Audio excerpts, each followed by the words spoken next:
गोजोन हामलायनायजों लोगोसे नोंथांमोनखौ गोदान खौराङाव बरायबाय।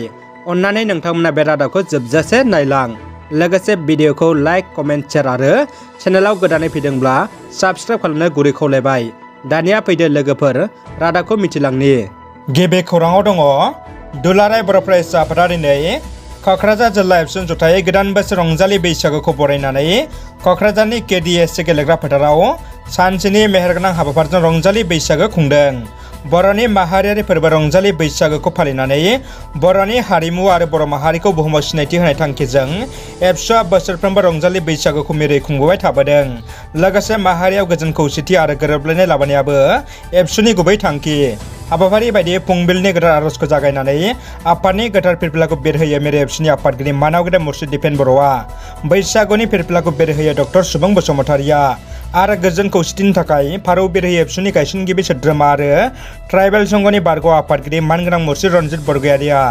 गोदान बोसोरावनो बारदै सिख्लानि रायखसि महर, गिख्रंथाव बारहुंखा, अखा आरो अन्थाइजों 200 नखरा सिलिंखार, गोबां जिब जुनारनि जिउ खहा।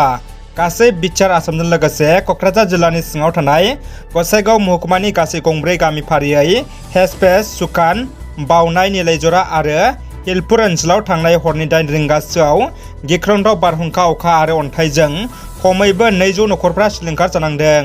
न' बां, माइ दै, सि जोम, बिफां लाइफां, फरायसालि, गिर्जा न' बायदिफ्रा जोबोद खहा जादों। दानिया फैदो गुबुन मोनसे खौराङाव। गोदान बोसोर रंजालि बैसागो एबा रङालि बिहुनि गाहाम हामलायथि बावहरदों आसाम आयेन आफादनि बुंथिगिरि मानाव गेदेर बिस्वजित दैमारिया। गोदान बोसोरनि समाव बयनिबो जिउआव सुखु, गोजोन, अनलायनाय आरो खौसेथि फैगोनखौ मिजिंथिना बिथाङा साफ्रोमनोबो गंग्लायनाय हरदों। बयनिबो जिउआ बोथोर गोदाननि रंजा बाजा रिंखांनाय देंखोजों रंजाखांथों, बेनो आंनि हास्थायनाय। बयनिसिमबो बोथोर गोदान बैसागु बोथोरनि गाहाम हामलायनाय बावहरबाय। गोजोन। हाग्रानि फालोसि मैदेरा गामियाव फैना न' सिफायदों। उदालगुरि जिल्लानि भैरबकुन्द बियाबनि सा ओनसोलफ्राव हाग्रानि मैदेरजों जुजिबोनांगासिनो दङ।